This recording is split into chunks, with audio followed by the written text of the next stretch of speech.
One of the most important skills to master in Call of Duty is Recoil Management, which is just essentially pulling down your controller, pulling down your mouse.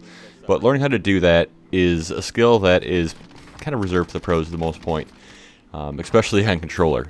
But if you're interested in learning more about controller, check out the video in the description down below. There's a link to Ace's video, but we're going to take a deep look at mouse and keyboard.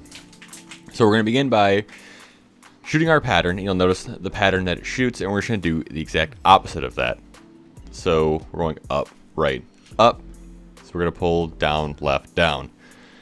Pretty self-explanatory once you think about it. We're going to end up with getting stacked bullets like they are on the right instead of the kind of all over the place bullets on the left side.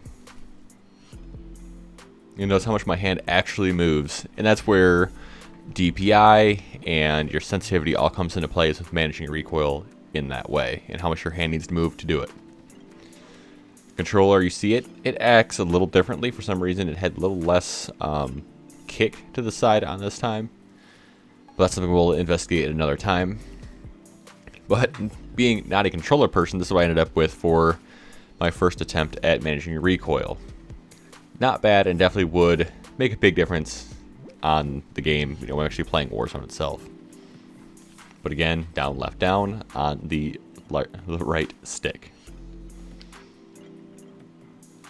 From there, once we have our basic understanding, we can then start playing with sensitivities. So you'll see this is my basic 4 sensitivity. That's what I basically run all the time on 800 DPI. It's super easy to manage, and it just doesn't hop around a lot. We'll go down to 1. You can see how much my hand actually has to move around the mouse pad before he moves at all. And that is a severe disadvantage, but it makes it significantly easier to manage recoil other than having to move your hand a whole 10 inches. We can also adjust the vertical sensitivity and the ADS multipliers and things like that. I'll usually end up around half to 0.8 depending on what I'm doing, but I prefer after zoom, so that I can make my quick snaps and then do what I need to do and keep the shots nice and horizontal where I want them if I'm strafing side to side. But if this video helped you guys out, give me a like. If you like me, give me a subscribe. Have a good one, guys, and I will see you around.